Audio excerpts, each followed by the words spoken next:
Radyong mas pinakikinggan, ang mas pinagkakatiwalaan. Ito ang DWPC. DWPC. New Gen FM 100.7 MHz.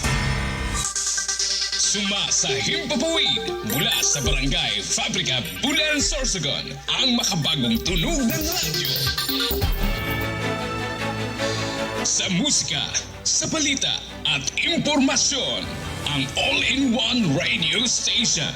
This is New Gen FM. Proud member of KBP, kapisanan ng mga broadcaster ng Pilipinas. The ultimate news and music radio. Sa ato, ini Matik na!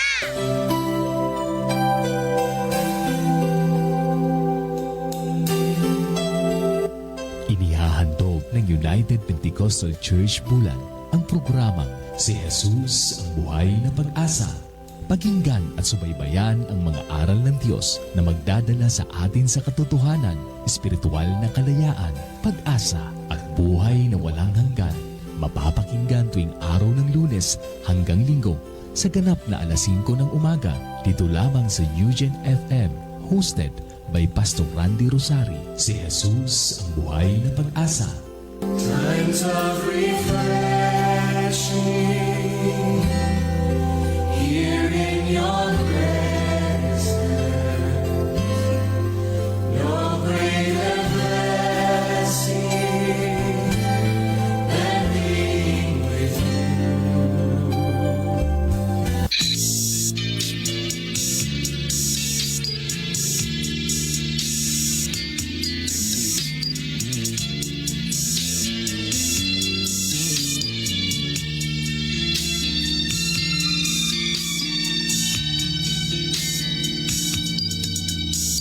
Ang dating landas ko, di alam kung saan patungo.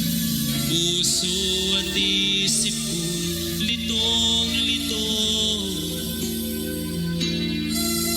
Ngunit ikaw, Jesus, ang sa'kin nagbigay gabay. Inakay mo ako sa landas ng buhay.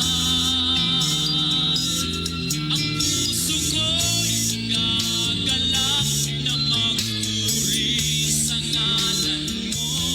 Ang himig ko'y laging laan sa pagsamba lamang sa'yo.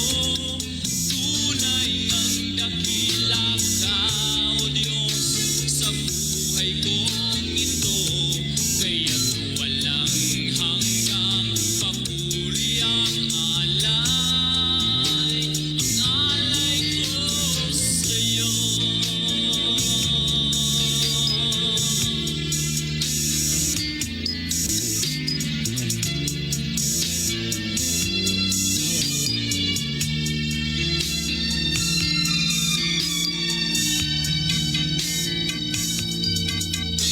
Ang buhay ko ngayon, payapa at mayroong kulay. Pinatawad at binago mong kulay.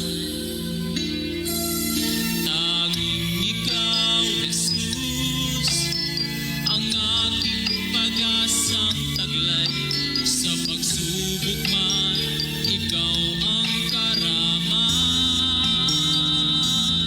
Ang puso ko'y gagalak na magpuri sa ngalan mo. Ang himig ko'y naglaan sa pagsamba lamang sa'yo. Tunay ang dakila ka, O Diyos, sa buhay kong ito. Kaya't walang hanggang papuri ang alay. Ang puso ko'y gagalak na magpuri sa ngalan mo. Ang himig ko'y naglaan sa pagsamba lamang sa'yo. Tunay ang dakila ka, O Diyos,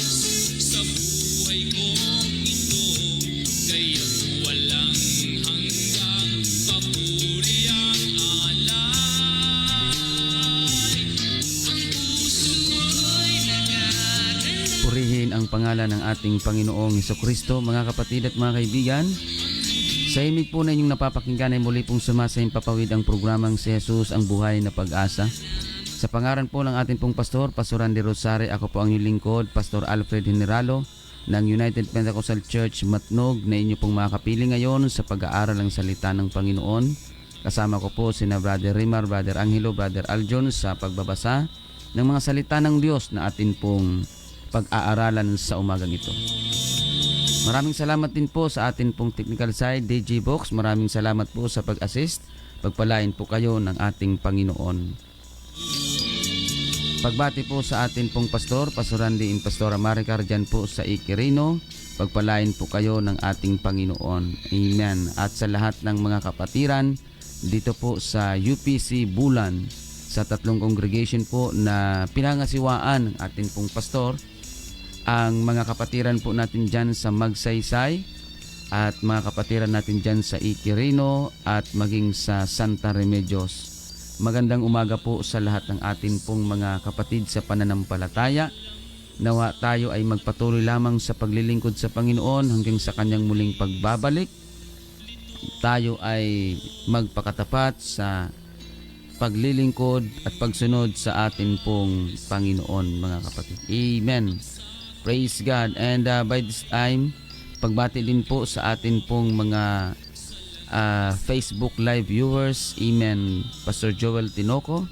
Amen. Kumusta po? Akin pong kaibigan dyan po sa Laguna. Sister Lita Sultan, good morning. Brother Daniel Marahay, good morning. Pagpalain po kayo ng ating pong Panginoon. Amen. And pagbati din po sa lahat ng ating pong mga listeners sa radio, sa kanilang mga radio. Magandang umaga po sa inyo, mga kapatid. Amen. Nawa kayong lahat ay nasa mabuting kalagayan ngayon sa pangalan ng ating pong Panginoon. Sa lahat po ng naaabot ng himpilang ito sa buong probinsya ng Sorsogon at Masbate, maging dyan po sa Ticao Island, magandang umaga po sa inyong lahat, mga kapatid. Pagpalain po kayo ng ating pong Panginoon, maging ang mga kapatiran natin dyan sa UPC Matnog, sa Barangay Kalintaan, sa Manurabi, sa Hinablan Oriental, magandang umaga. At ang mga kapatiran natin dyan sa sentro ng Matnog, magandang umaga po sa inyong lahat. Pagpalain po kayo ng ating Panginoong Hesukristo. Magpatuloy lamang po tayo sa paglilingkod sa Diyos hanggang sa kanyang muling pagbabalik, mga kapatid. Amen. Praise God. And pagbati din po sa atin pong mga kapatiran dyan sa Barangay Biton, Magallanes. Amen. At maging ang mga kapatiran natin dyan sa, praise God, sa Barangay Aguinaldo, magandang umaga po sa inyong lahat.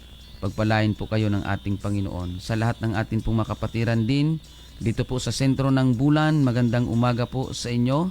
Pagpalain po kayo ng ating Panginoong Hesukristo, mga kapatid. Narito po ang akin pong mga kasama para sa inyo po ay bumati, mga kapatid. Amen. Brother Rimar, Brother Angelo, and Brother Aljon.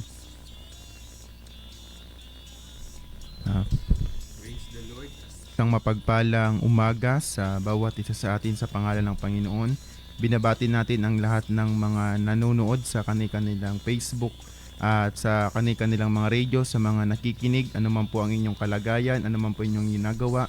Nawa, pagpalain kayo ng ating Panginoon. Maging dyan, ang kapatiran natin dyan sa Barangay Aguinaldo, sa Pilahio family, sa Reyes family, patuloy kayo dyang pagpalain ng ating Panginoon. Maging dito sa Palipa, sina Brother Daryl Gutisa and Sister Let Gutisa, pagpalain po kayo dyan ng ating Panginoon. Maging ang mga kapatiran natin dyan sa Barangay Lahong and Barangay San Juan Daan, patuloy kayong i-bless ng ating pong Panginoon. Amen. Isang mapagpalang umaga po sa bawat isa sa atin sa pangalan ng ating Panginoon. Naway anuman po ang ating kalagayan, patuloy po nating manamdaman ang pagpapala at biyaya ng Diyos. Sa lahat ng nanonood sa ating FB Live, sa lahat ng sumusubaybay sa programang si Jesus ang Buhay na Pag-asa, magsama-sama po tayong mag-aral ng mga salita po ng ating pong Panginoon. Good morning po sa lahat ng mga listeners sa radio at ganoon din sa lahat ng mga viewers live sa Facebook.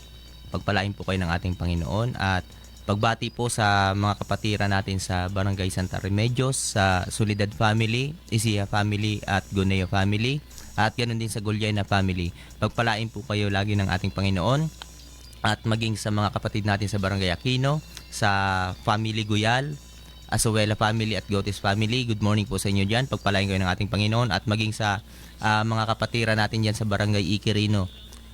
Pagpalain kayo ng ating Panginoon, at isama na rin natin ang mga kapatiran natin dito sa Santa Remedios Church at Magsaysay Church. Di man namin kayo maisa-isa, at nawa ay patuloy kayong pagpalain ng ating Panginoon sa inyong kasigasigan sa paglilingkod sa ating Panginoon. Amen. Purihin ang pangalan ng Panginoon. Pagbati din po sa ating mga kapatid dyan sa Barangay San Juan Daan. Pagpalain po kayo ng ating Panginoon, ang Hukado family. Good morning po. Amen. Sa pangunguna po dyan ni Nanay Alice, pagpalain po kayo ng Panginoon. Sister Helen Detera, good morning. Thank you so much for watching. Sister Margie Isiha, good morning po. Pagpalain po kayo ng ating Panginoon. And Brother Andy Orozco, Sister Nancy Dangla, magandang umaga po sa inyong pagsubaybay. Pagpalain po kayo ng ating Panginoon. Amen. Sa lahat po ng mga nakikinig sa kanila pong mga radio sa himpilang ito, magandang umaga po sa inyo mga kapatid. Maraming salamat po sa oras at panahon na inyo pong inilalaan upang makinig ng mga salita ng Panginoon sa programang ito mga kapatid. Kung kayo po ay mayroong mga katanungan, pwede nyo po akong tawagan o di kaya i-text sa CP number 0967-364-7164. 0967-364-7164. Yan po ang aking contact number. Kung kayo po ay mayroong mga katanungan, pwede nyo po akong tawagan, at lalo na kung kayo po ay nais na mag-request ng libreng pag-aaral ng mga salita ng Diyos sa inyo pong mga tahanan. Amen. Malugod po naming ipaglilingkod sa inyo ang mga salita ng Panginoon. Amen. Pagbati po sa atin pong mga kapatiran at yung atin pong masugid na taga-subaybay dyan po sa may Padre Diaz. Amen. Na nagbukas ng kanila pong pintuan upang mag-aral ng salita ng ating Panginoon, na matagal na sila pong nakikinig sa himpilang ito. Amen, sa programang si Jesus ang Buhay na Pag-asa, at sila po ay nagbukas ng kanila pong mga puso upang tanggapin at pag-aralan ang mga salita ng ating Panginoon. Magandang umaga po sa atin pong mga kapatiran dyan sa Padre Diaz.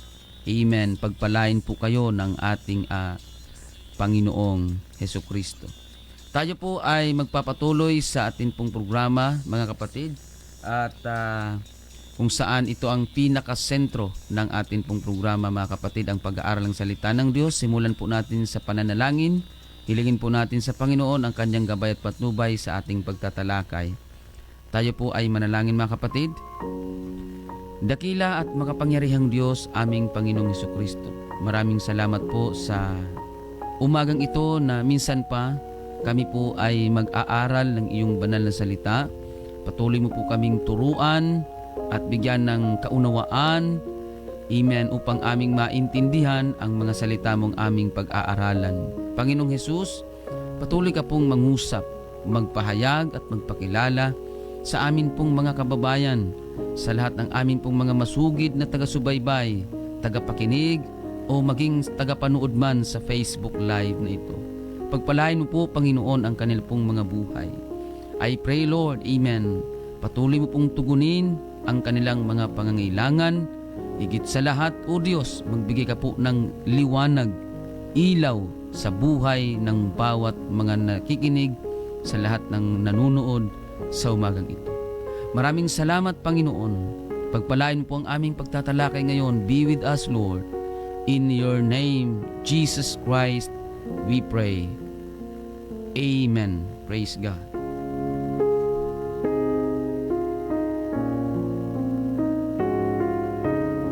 Good morning, Brother Darius Tobias. Pagpalain po kayo ng Panginoon. Kung kayo po ay may mga Biblia, mga kapatid, pwede nyo po kaming sabayan sa pag-aaral o pagbabasa ng mga salita ng Diyos. mga kapatid. Dito po sa aklat ng Galatians chapter 4 verse 16, ganito po ang ating mababasa, mga kapatid.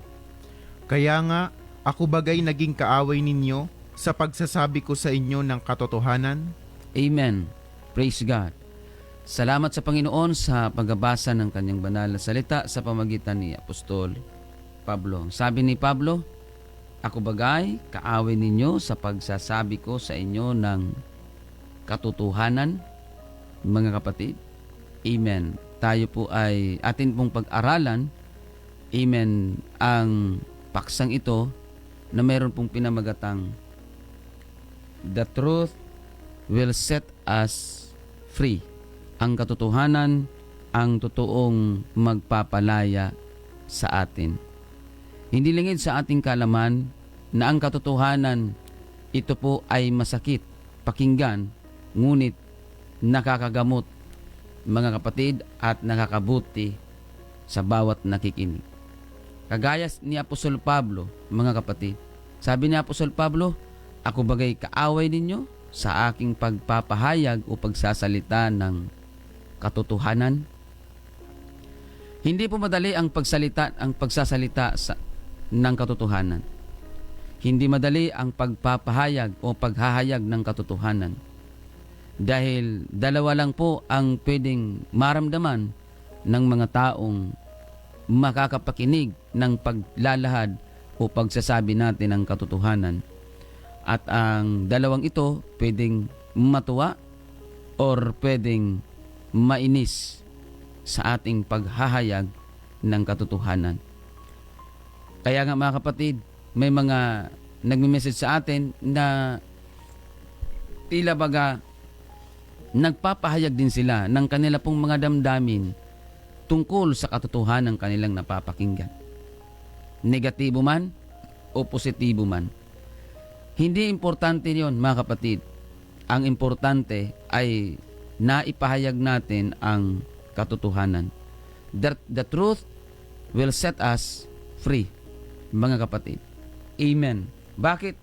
Dahil ang totoong kalagayan ng tao, mga kapatid, mula pa nung una, kina Eva at kay Adan, ay talagang nadaya sila, mga kapatid.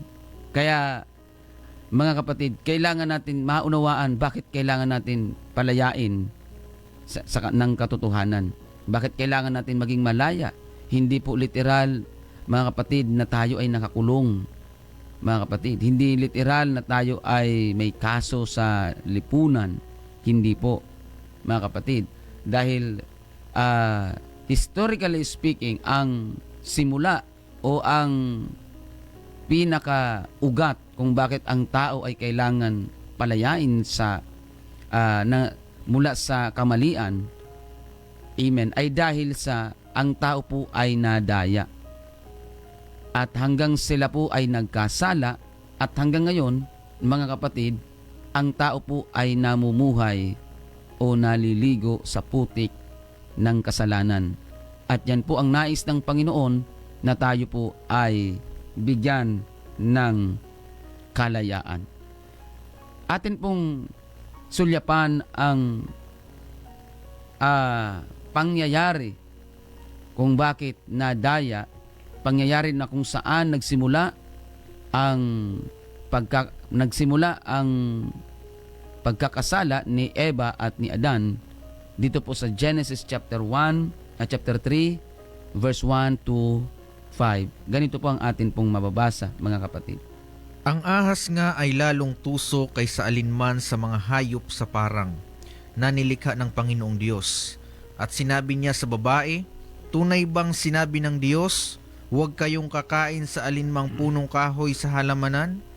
At sinabi ng babae sa ahas, sa bunga ng mga punong kahoy sa halamanan ay makakakain kami. Datapwat, sa bunga ng punong kahoy na nasa gitna ng halamanan ay sinabi ng Diyos, huwag kayong kakain niyaon.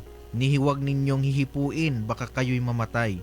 At sinabi ng ahas sa babae, tunay na hindi kayo mamamatay, sapagkat talastas ng Diyos na sa araw na kayo'y kumain niyaon ay madidilat nga ang inyong mga mata, at kayo'y magiging parang Diyos na nakakakilala ng mabuti at masama.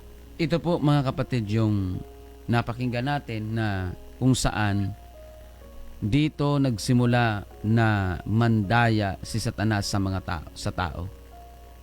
Ang sabi ng Diyos, malinaw po ang instruction ng Diyos kina Eva at kay Adan.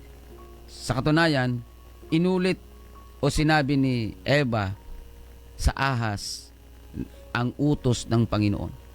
Ang utos ng Panginoon ay malinaw, mga kapatid.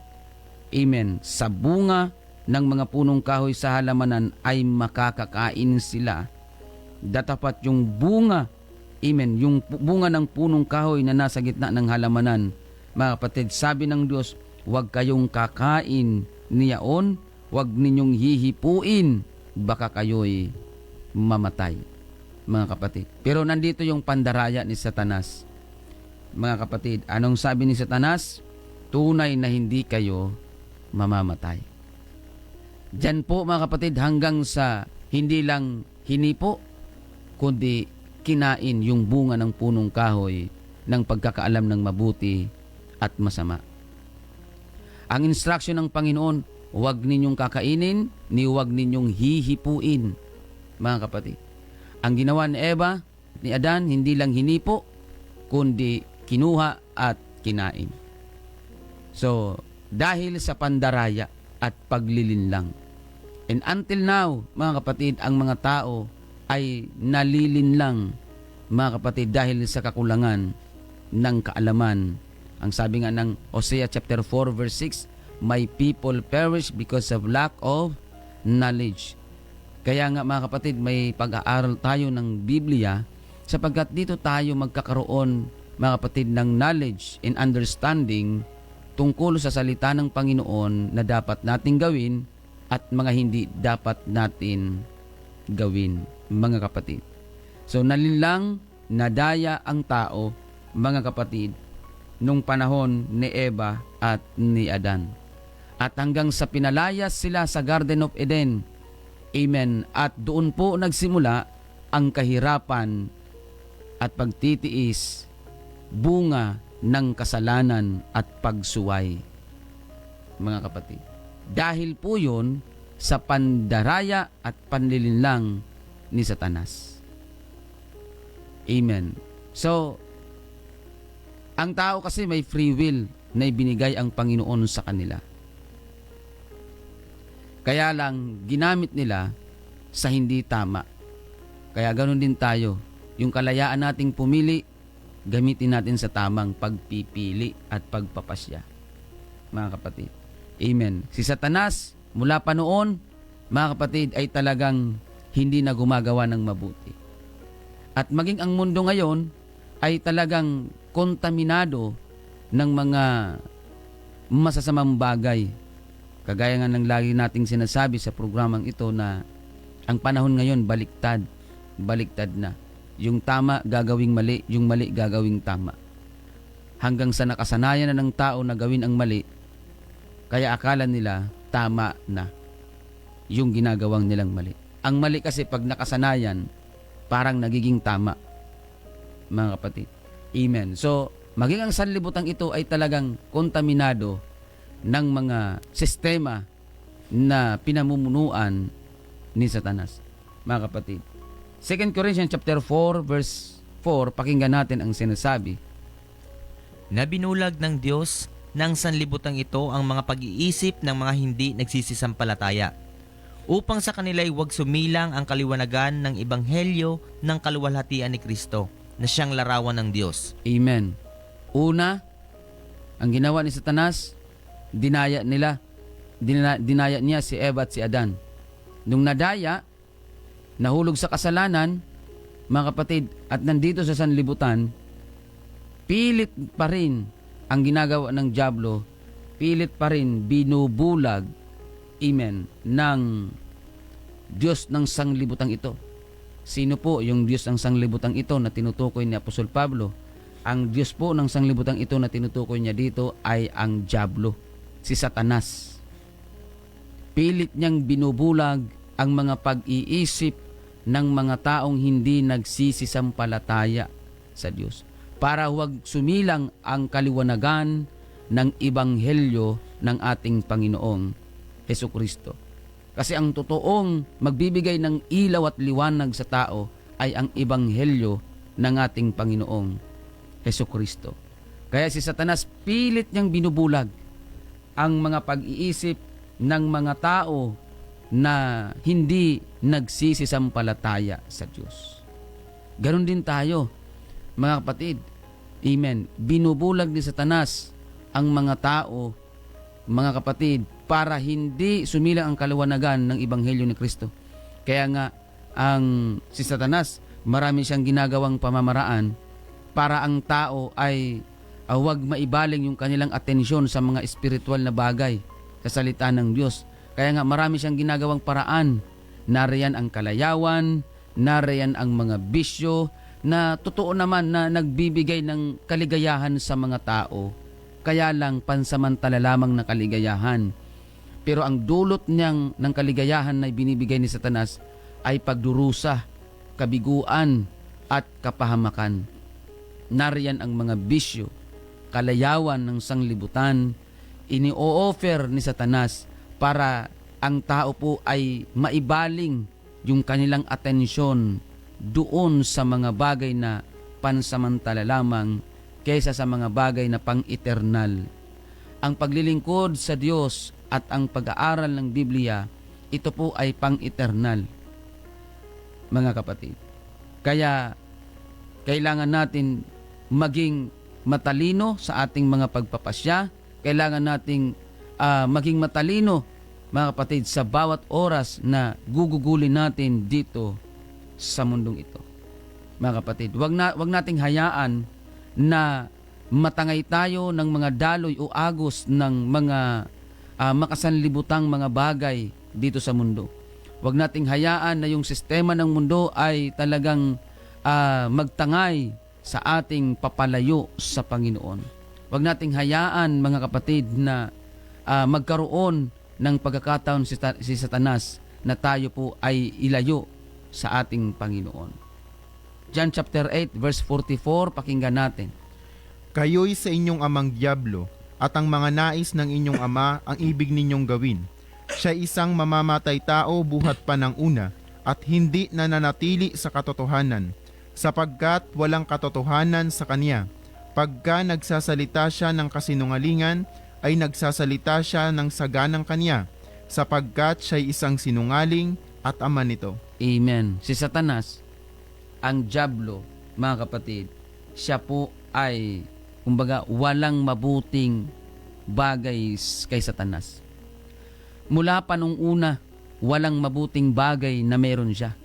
Kaya kung si Satanas walang mabuting bagay, ibig sabihin wala siyang gagawing mabuti sa tao. Kaya ang mga kalayawan, mga bisyo na ino-offer niya sa tao, hindi talaga yan makabubuti sa tao.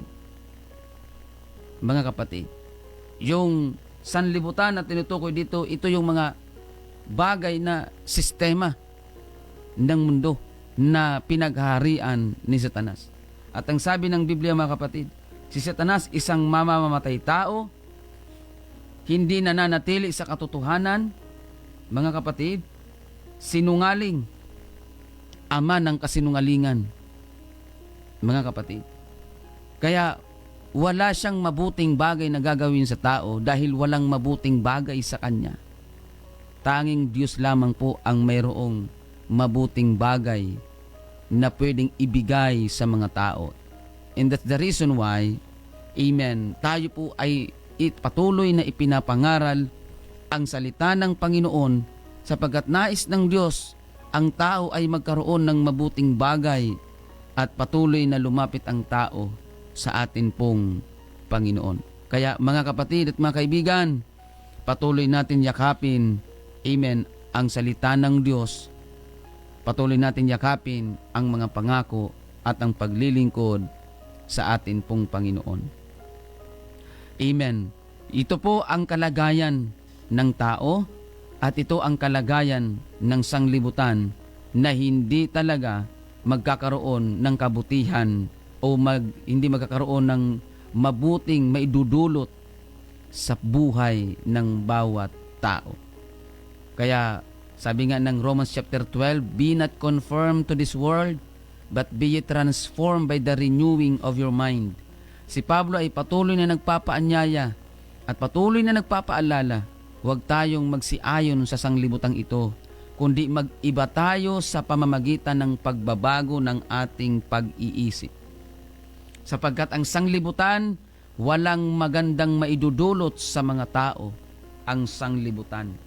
Kung ating titingnan ang ikaunang Juan 2:15 hanggang 16, pakinggan po natin. Huwag ninyong ibigin ang sanlibutan, ni ang mga bagay na nasa sanlibutan. Kung ang sino man ay umibig sa sanlibutan ay wala sa kanya ang pag-ibig ng Ama. Sapagkat ang lahat na nangasa sa sanlibutan, ang masasamang pita ng laman at ang masasamang pita ng mga mata at ang kapalaluan sa buhay ay hindi mula sa Ama kundi sa sanlibutan. Amen. Huwag nating ibigin ang sanglibutan ni ang mga bagay na nasa sanglibutan. Ano ba yung mga bagay na nasa sanglibutan, mga kapatid? Lust of the eyes, lust of the flesh, and pride of life. Itong tatlong ito, mga kapatid, ang kahinaan ng tao. Kaya ito rin ang tatlong bagay na ito, lust of the eyes, lust of the flesh, and pride of life. Ito po yung patuloy na tinitira at tinatarget ni Satanas para ang tao po ay mawalay sa Diyos, ang tao po ay kamuhian ang Diyos, ang tao po ay umayaw sa paglilingkod sa Diyos. Ito yung mga bagay na talagang tinatarget ni Satanas para ang tao talaga ay huwag maglingkod sa Panginoon. Isa lang ang misyon ni Satanas sa tao. Huwag maglingkod ang tao sa Diyos at huwag lumapit ang tao sa Diyos. Yun ang kanyang misyon. Kaya nga marami siyang hadlang na ginagawa. Nariyan po, mga kapatid, yung mga kalayawan, pita ng laman, mga kapatid, at kapalaluan. Yan yung mga pamamaraan ni Satanas para ang tao po ay mawalay sa Diyos. Yung kasi yung kanyang misyon na ang tao huwag maglingkod sa Diyos, huwag magtapat sa Diyos. Kaya marami siyang mga ginagawang paghahadlang. Nariyan ang mga problema, nariyan ang mga karamdaman, nariyan ang kagipitan, nandyan. Yan yung mga pamamaraan ni Satanas para ang tao ay mawalay sa paglilingkod sa Panginoon. Mga kapatid, gagawin ka ni Satanas na materialistic. Aakitin ka sa pamagitan ng mga material na bagay para mawalan ka ng panahon sa mga espiritual na bagay. Aakitin ka sa mga kalayawan para wag kang magkaroon ng panahon sa mga espiritual na bagay at paglilingkod sa Panginoon. Kaya mga kapatid at mga kaibigan, ang katotohanan ang totoong magpapalaya sa atin. Kung ating titingnan ang Juan 8:32, pakinggan po natin ang sinasabi ng Biblia. At inyong makikilala ang katotohanan, at ang katotohanan ay magpapalaya sa inyo. Ang katotohanan ang magpapalaya sa atin. Sabi ng Panginoon, inyong makikilala ang katotohanan at ang katotohanan ang magpapalaya sa atin. Bakit sinabi ito ng Panginoon? Kasi nga tayo po, ang mga tao po ay nadaya. Ang mga tao po ay contaminated ng kasinungalingan ni Satanas. Ang tao po ay kontaminado ng mga makamundong bagay sa mundong ito, sa sanlibutan ito. Kaya para tayo ay makalaya sa gapos ng kasalanan, sa putik ng kasalanan, sa gapos ng kamalian, mga kapatid, kailangan natin ang katotohanan dahil ito ang totoong magpapalaya sa atin mula sa kamalian, mula sa pandaraya, mula sa mga bisyo at kalayawan na ini-offer ni Satanas. Para makalaya tayo, mga kapatid, sa mga kasalanan na patuloy na ini-inject ni Satanas sa mga tao, kailangan natin ang katotohanan na yan. Ngayon ang tanong, sino po yung katotohanan na dapat makilala ng mga tao? na siyang magpapalaya din sa atin, mga kapatid? Sino yung sinabi na inyong makikilala ang katotohanan? Dahil yung katotohanan ang magpapalaya sa atin. Sino po yung katotohanan na dapat makilala natin na siyang magpapalaya sa atin? Pakinggan natin ang Juan 14:6. Ganito po ang ating mababasa. Sinabi sa kanya ni Jesus, Ako ang daan at ang katotohanan at ang buhay. Sino man ay di makaparoroon sa Ama, kundi sa pamamagitan ko. Yun ang sinabi ng Panginoon. Si Jesus pala ang katotohanan na dapat nating makilala dahil siya ang totoong magpapalaya sa atin. Sabi ng Panginoon, ako ang daan, ang katotohanan. Si Jesus po ang katotohanan. Ang Panginoong Hesukristo ang katotohanan na magpapalaya sa bawat tao, mga kapatid. Mula sa gapos ng kasalanan, gapos ng kamalian, pandaraya, gapos ng kalayawan at mga bisyo sa mundong ito. Siya ang totoong magpapalaya sa atin, ang Panginoong Hesukristo. Ang problema, hindi lahat ng tao kilala kung sino si Jesus. Hindi lahat ng tao tama ang pagkakilala kay Jesus. Kasi may mga tao na ang pagkakilala kay Jesus tao lang. May mga tao na ang pagkakilala kay Jesus pangalawang Diyos, maliit na Diyos o pangatlong Diyos. Hindi po, mali po ang mga ganong pagkakilala kay Jesus. Mga kapatid, ngayon, ang katotohanan ang magpapalaya sa atin. At sino po ang katotohanan na yon? Ang Panginoong Hesukristo. Ang tanong, paano natin makikilala ang Panginoong Hesus? Yan ang tanong. Kung ating titingnan, Juan 5:39, ganito po ang ating mababasa. Saliksikin ninyo ang mga kasulatan sapagkat iniisip ninyo na sa mga yaon ay mayroon kayong buhay na walang hanggan. At ang mga ito'y siyang nangapapatotoo tungkol sa akin. Amen. Ang sabi dito, mga kapatid, saliksikin ninyo ang mga kasulatan sapagkat iniisip ninyo na sa mga yaon ay mayroon kayong buhay na walang hanggan. Take note, at ang mga ito ay siyang nangagpapatotoo tungkol sa akin. Sa pamamagitan ng kasulatan at banal na kasulatan, dito natin makikilala kung sino ang ating Panginoong Hesukristo. Hindi natin pwedeng kilalanin si Kristo sa pamamagitan ng sinasabi ng isang tao na nagpapakilala na propeta, sugo o apostol man. Mga kapatid, makikilala natin si Kristo sa pamamagitan ng Biblia. Dahil dito na itala, mga kapatid, yung mga pangyayari at yung mga sulat ng mga tao tungkol sa kung sino talaga ang ating Panginoong Hesukristo. Kaya kapag ang isang tao nagsabi na si Kristo ay tao lang o anuman, mga kapatid, kailangan natin tingnan kung yan ba ay sinasang-ayunan ng banal na kasulatan. Kasi pag hindi mo lubos na kilala kung sino si Kristo, hindi ka magiging ganap na laya. At pag mali ang pagkakilala mo kay Kristo, hindi ka ganap na laya, mga kapatid. Amen. Pwedeng makalaya ka sa bisyo mo, pwedeng makalaya ka sa mga kalayawan, pero hindi ka makakalaya sa pandaraya. Dahil kapag mali ang pagkakilala mo kay Kristo, mga kapatid, mali ang narinig mo at ikaw ay nadaya. Mga kapatid.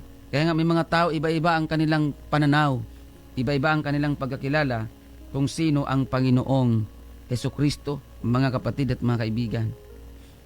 Amen. Kaya kung ating tatanungin ang mga apostol, sabi ni Apostol Pablo kay Titus, mga kapatid, amen, in Titus chapter 2 verse 13, nahintayin yaong mapalad na pag-asa at ang pagpapakita ng kalawalatian ng ating dakilang Diyos at tagapagligtas na si Hesukristo. Para kay Apostol Pablo, si Hesukristo ang dakilang Diyos at tagapagligtas. Yan ang Panginoong Hesus. Para naman kay Apostol Pedro, si Hesukristo ang Diyos at tagapagligtas. Iisa po ang kanilang statement tungkol sa ating Panginoong Hesukristo. Iisa lamang, mga kapatid. Para kay Apostol Juan, si Hesukristo, ito ang tunay na Diyos at ang buhay na walang hanggan. Iisa po ang kanilang statement tungkol sa kung paano o ano ang pagkakilala nila kay Kristo. Mga kapatid, si Tomas, sabi ni Tomas, Panginoon ko at Diyos ko. Mga kapatid, hindi sila nagkakasalungatan ng kanilang pagkakakilala kung sino ang Panginoong Jesucristo. Mga kapatid, amen. Nung hinanap, mga kapatid, ni Felipe ang Ama kay Kristo, ang tinuro ni Kristo, ang sarili niya.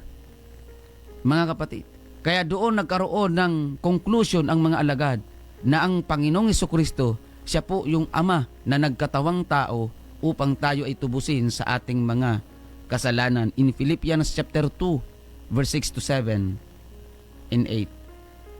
Mga kapatid, purihin ang pangalan ng ating Panginoong Jesucristo. Atin pong tingnan, mga kapatid, amen, yung senaryo dito sa John chapter 9 verse 1 to 7 na kung saan nagpapakita ito na ang Panginoong Jesucristo ang kailangan natin para mamulat tayo, mga kapatid, sa katotohanan mula doon sa pagkabulag sa sanlibutan. Pakinggan natin. At sa pagdaraan niya, ay nakita niya ang isang lalaking bulag mula sa kanyang kapanganakan. At itinanong sa kanya ng kanyang mga alagad na nangagsasabi, Rabbi, sino ang nagkasala? Ang taong ito o ang kanyang mga magulang upang siya'y ipanganak na bulag? Sumagot si Jesus, hindi dahil sa ang taong ito'y nagkasala, ni ang kanyang mga magulang man, kundi upang mahayag sa kanya ang mga gawa ng Diyos. Kinakailangan nating gawin ang mga gawa niyaong nagsugo sa akin samantalang araw. Dumarating ang gabi na walang taong makagagawa. Samantalang ako'y nasa sanlibutan. Ako ang ilaw ng sanlibutan. Nang masabi niya ang ganito, siya'y lumura sa lupa at pinagputik ang lura. At pinahiran ang mga mata niya ng putik.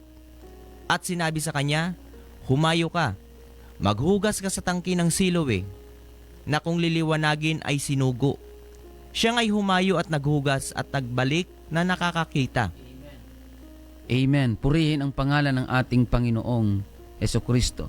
Mga kapatid, so dito natin nakita na may isang lalaking bulag mula pa nung pagkabata. Mula po nung isinilang siya, bulag talaga siya. Inborn, mga kapatid, na bulag.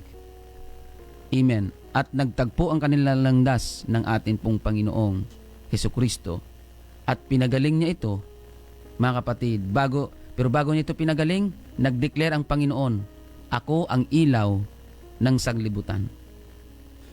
Ang sanglibutan kasi ito, mga kapatid, madilim dahil sa pandaraya, dahil sa kasalanan, at dahil sa mga panlilinlang. Ngayon ang Panginoong Jesucristo, siya ang ilaw ng sanglibutan. Yung lalaking bulag na yon, yan po ay sumisimbolo sa tao. Sa tao na bulag ang kanyang kalagayan, spiritually speaking, hindi niya nakikita at nalalaman ang katotohanan. At ang Panginoong Jesucristo, siya po ang ilaw ng sanglibutan. Na kung papansinin natin, mga kapatid, amen, sabi ng Panginoon, pagkatapos niyang pahiran yung kanyang mga mata, sabi ng Panginoon, pumunta ka doon sa ilog ng Siloe, na kung liliwanagin ay sinugo. Ito ay pagpapakita ng Panginoon na siya po ay totoong ilaw ng sanglibutan na kailangan ng mga tao. Hindi po, mga kapatid, material lamang ang kailangan natin sa mundong ito. Dahil ang mundong ito, mga kapatid, ay papunta sa kapahamakan ang direksyon nito. Ang kailangan natin ay ang Panginoong Jesucristo na siyang ilaw at siyang liliwanag at magiging tanglaw sa atin pong mga landas na tinatahak. Mga kapatid, amen, nadaya ang mga tao dahil dinaya ni Satanas. Kaya yakapin natin at tanggapin natin ang Panginoong Jesucristo upang magsilbing ilaw at liwanag ng atin pong buhay. Mga kapatid, kaya may mga pagkakataon na hindi mo nalalaman kung ano ang nangyayari sa iyo. Hindi mo nakikita yung liwanag sa buhay mo dahil walang Kristo na naghahari sa puso mo. Kapatid, amen. Bagamat ikaw man ay naliligo sa putik ng kasalanan, kailangan mo ang Panginoon. Kung inaakala mo na ikaw ang pinakamasamang tao sa mundong ito, mga kapatid, huwag mong iisipin na hindi ka natatanggapin ng Panginoon. Sapagkat, mga kapatid, ang Diyos mismo, ang Panginoong Jesucristo, ang ilaw ng sanglibutan. Mga kapatid, siya ang ilaw na kailangan natin upang magsilbing liwanag, gabay sa atin. Makita natin ang totoong tayo. Makita natin ang kailangan natin. Makita natin at mamulat tayo, mga kapatid, sa katotohanan dahil mali ang ipinakilala sa atin kung paano maglingkod at kung ano ang ating paglilingkuran. Mula pa noon, mga kapatid, hindi naman talaga ipinakilala sa atin ang tamang paglilingkod. Hindi sa atin ipinakilala na binansagan ang Pilipinas na Christian country, pero kung tatanungin mo ang bawat bahay-bahay, ang bawat tao, wala silang knowledge about the Word of God. Pero Christian country, mga kapatid, binansagang Christian country, pero hindi lahat ng mga tao sa Pilipinas ay marunong sa Biblia. Sa katunayan, karamihan mga pilosopo pa. Karamihan hindi alam ang Biblia. Kahit ako po, mga kapatid, nung hindi ko pa nakilala ang Panginoon, nung hindi pa siya nagpakilala sa akin, hindi ko pa nalaman ang katotohanan, wala akong idea sa Biblia. Dahil every time na kukunin ko yung Biblia sa altar ng aking lola, ang laging sinasabi sa akin, huwag mo yang basahin, apo, dahil baka masira ang iyong ulo. Mga kapatid, yun po ang ipinamulat sa akin, na ang Biblia nakakasira ng ulo. Pero nung binasa ko ang Biblia, yung sira kong ulo ay inayos ng Panginoon. Hindi pala tama, mga kapatid, hindi pala totoo na ang Biblia nakakasira ng ulo. Sa katunayan, ang Biblia ang nakakapag-ayos ng kaisipan ng tao.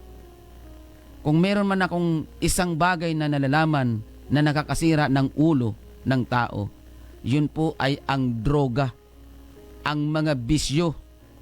Mga kapatid, nakakasira po ng ulo yung bisyo. Isipin natin, mga kapatid, ipambibili mo ng bigas pero ibibili mo ng alak. Ibibili mo ng pagkain ng anak mo pero ibibili mo pa ng sigarilyo mo. Yan po ang nakakasira ng ulo, ang mga bisyo. Pero yung Biblia, hindi po yan nakakasira ng ulo. Hindi yan nakakasira ng katinuan. Hindi yan nakakawala ng katinuan. Ang Biblia ang kailangan ng tao, hindi lamang ang material na bagay.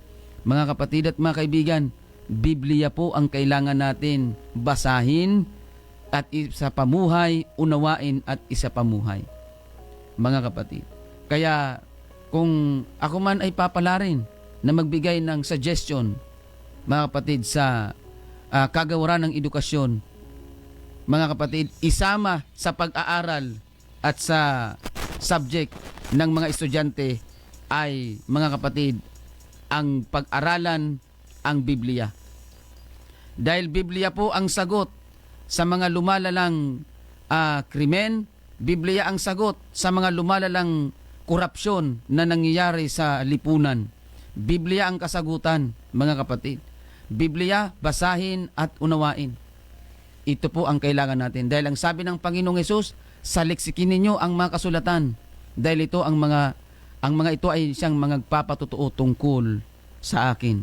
Dahil si Kristo po ang kailangan natin. Dahil siya po ang totoong magpapalaya sa atin mula sa gapos ng kasalanan, sa putik ng kasalanan, sa kamalian, sa pandaraya, sa mga bisyo at kalayawan ng mundo.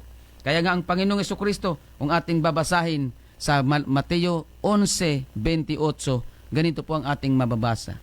Magsiparito sa akin, kayong lahat na nangapapagal at nangabibigat ang lubha, at kayo'y aking papagpapahingahin. Ang Panginoong Jesucristo, mga kapatid, ay patuloy na nagpapaanyaya sa mga tao. lumapit tayo sa Kanya. Sabi ng Panginoon, magseparate kayo, lahat na napapagal at nabibigat ang luba, at kayo'y aking papagpapahingahin. Pagod ka na ba, kapatid, sa iyong mga kasalanan? Kung ikaw ay pagod na, it's time para lumapit sa Panginoon. Pagod ka na ba sa mga kasalanan? Pagod ka na ba sa paggawa ng kasalanan? Pagod ka na ba na sa pamumuhay sa kasalanan? Pagod ka na ba sa mga bisyo at kalayawan? Pagod ka na ba sa buhay mo? Hindi po kamatayan at pagpapatiwakal ang solusyon dyan. Ang pinakasolusyon sa mga taong pagod na sa buhay, walang iba kundi lumapit sa Panginoon. Gusto mo ba ng kapahingahan? Hindi pagpapakamatay ang solusyon dyan. Lumapit ka, kapatid, sa atin pong Panginoon. Sapagkat kailangan mo ang Panginoong Hesus. Siya lamang ang kailangan natin. Basahin mo ang Biblia. Unawain ang Biblia at sundin ang utos ng Panginoon. Sapagkat ito po ang kulang sa tao. Maraming mga programa ang gobyerno na ginagawa para puksain ang krimen, puksain ang korupsyon, puksain, mga kapatid, yung mga malalang sistema ng lipunan. Pero sa totoo lang, sa dami ng programa na ginagawa, nakakalimutan natin ang pinaka-basic at pinaka-fundamental na kailangan talaga ng tao. Walang iba kundi Biblia. Mga kapatid, bakit hindi natin ilagay sa kurikulum ang pagbabasa at pag-aaral ng Biblia? Ito ang dapat ilagay at ituro sa mga bata habang sila'y bata pa. Turuan sila ng mga salita ng Diyos. Turuan sila ng Biblia. Mga kapatid, turuan silang magbasa ng Biblia. Turuan silang maglaan ng panahon para magbasahin at unawain ang Biblia. Kung mayroon mang unang ituro dapat sa mga bata, maliban sa pagsulat at sa pagbabasa, mga kapatid, kung mayroon man dapat ituro sa mga bata, yun po ay ang magbasa at ipaunawa sa kanila ang Biblia. Mga kapatid, marami na pong nangagpapatotoo na mga siraang ulo, mga adik, mga latak ng lipunan, mga salot ng lipunan dati, pero nung sila po ay nagbasa ng Biblia, nabago ang kanilang buhay. Kaya mga kapatid, pansinin po natin. Amen. Pasintabi lamang po doon sa may mga record na. Masdan po natin sa mga kulungan. Bakit? Kung kailan huli na ang lahat, saka itinuturo ang Biblia. Kasi saka lang itinuturo sa tao ang Biblia kapag nakakulong na. Mga kapatid, sa kulungan mayroon doon, mga kapatid, Bible study. Sa kulungan, mag-open ka ng Bible study, tinatanggap ng mga tao. Mga kapatid at mga kaibigan, bakit pa natin hihintayin na maging huli ang lahat bago natin maisip na Biblia ang sagot para maging matino ang mga tao? Para ang tao ay mas lalong maging malapit sa Diyos. Kaya sa mga kulungan, mga kapatid, doon lamang ipinapatupad ang Bible study. Sa rehabilitation, doon lamang ipinapatupad ang pag-aaral ng salita ng Diyos. Bakit pa natin hihintayin na marehab ang tao? Bakit pa natin hihintayin na makulong ang tao? Samantalang nandito ang tao, napakalaya. Kaya sa mga nakikinig po ngayon, huwag na nating hintayin na makulong tayo o marehab tayo bago natin ma-realize na kailangan natin ang Biblia para magbigay ng liwanag sa ating kaisipan. Amen. Pansinin na natin ang banal na kasulatan habang maaga pa. Mga kapatid, bigyan natin ng panahon ang Biblia dahil dito natin mababasa ang mga salita ni Kristo na siyang kailangan ng tao na magsisilbing ilaw at liwanag ng ating madilim na buhay. And that's the reason why in 2 Corinthians chapter 4 verse 5, pakinggan natin ang sinasabi ni Apostol Pablo. Sapagkat hindi namin ipinangangaral ang aming sarili, kundi si Kristo Jesus na Panginoon, at kami ay gaya ng inyong mga alipin dahil kay Kristo. Amen. That's the reason why we are not preaching religion. We are not preaching sect and denomination. And I am not introducing you religion. I am not introducing you sect and denomination. I am preaching Jesus Christ. I am introducing Jesus Christ to every one of us. Dahil si Kristo ang kailangan ng tao. Si Kristo ang kailangan ng bawat tao, mga kapatid. Hindi natin kailangan ng relihiyon. Mga kapatid, ang daming nag-aaway sa relihiyon. Ang daming nag-aaway sa sekta at denominasyon. Ang kailangan natin ay ang ating personal na ugnayan, personal na relasyon sa ating Panginoong Jesucristo sa pamamagitan ng ating pagbabasa ng Biblia. Dahil dito natin mababasa ang buhay ng ating Panginoong Jesucristo at ang mga salita ng ating Panginoong Jesucristo. Mga kapatid at mga kaibigan, mahal tayong lahat ng Panginoon. Ayaw ng Panginoong Hesus na manatili ka sa gapos ng kasalanan, sa kamalian at panlilinlang ng kaaway sa mundong ito.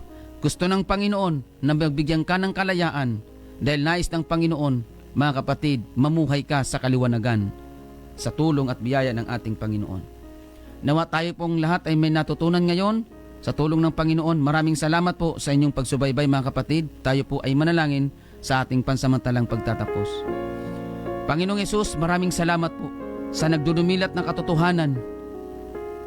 Kami man ay nadaya, kami man ay naninlang. Salamat, Panginoong Hesus, dahil sa pamamagitan ng iyong banal na salita sa Biblia, nakilala ka namin. At ikaw ang totoong nagpalaya sa amin mula sa gapos ng kasalanan, sa mga bisyo at kalayawan ng mundong ito. Maraming salamat po, Panginoon, na ikaw ang unang umibig sa amin, na ayaw mo kaming manatili sa kasamaan, manatili sa kamalian at kalikuan. Panginoong Hesus, tulungan po ang aming mga kababayan, ang aming mga giliw na tagapakinig at taga-subaybay, tagapanood sa Facebook Live. Panginoong Hesus, pagpalain mo po sila ng kaunawaan. Amen. At maintindihan nila ang kahulugan at kahalagahan, amen, ng salitang ito. Panginoong Hesus, magpahayag ka po at magpakilala sa amin pong mga tagapakinig sa radio at tagapanood sa Facebook Live. Maraming salamat, Panginoon. Hallelujah. Patuloy ka pong magpahayag sa bawat isa kanila na ikaw ay siyang kailangan ng bawat tao, lalo na, Panginoon, yung mga taong pagod na sa kasalanan, pagod na sa kalayawan, pagod na sa pansarili nilang lakad. Panginoon, ikaw ang kailangan ng bawat tao. Maraming salamat, Panginoong Hesus. Purihin ka sa pangalan mo, aming Panginoong Hesukristo. Amen. Maraming salamat po, mga kapatid, sa inyong pagsubaybay. Pagpalain po tayong lahat ng atin pong Panginoong Hesukristo. Kung kayo po ay may mga katanungan, pwede nyo po akong tawagan o di kaya i-text sa CP number 0967-364-7164. 0967-364-7164. Maraming salamat po sa mga nakinig sa kanilang mga radio, sa lahat ng mga nanood. Hindi man po namin kayo maisa-isa dahil ang oras natin ay limitado.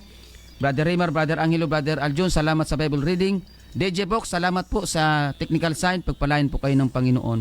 Amen. Muli, ako po ang inyong lingkod, Pastor Alfred Generalo ng UPC Matnog. Huwag po nating kakalimutan, lagi po nating tatandaan, si Jesus lamang po ang ating buhay na pag-asa na siya nating kailangan. God bless everyone. Ikaw, Jesus, ang sa akin nagbigay gabay. Inakay mo ako sa landas ng buhay. Ang puso ko'y gagalak na magpuri sa ngalan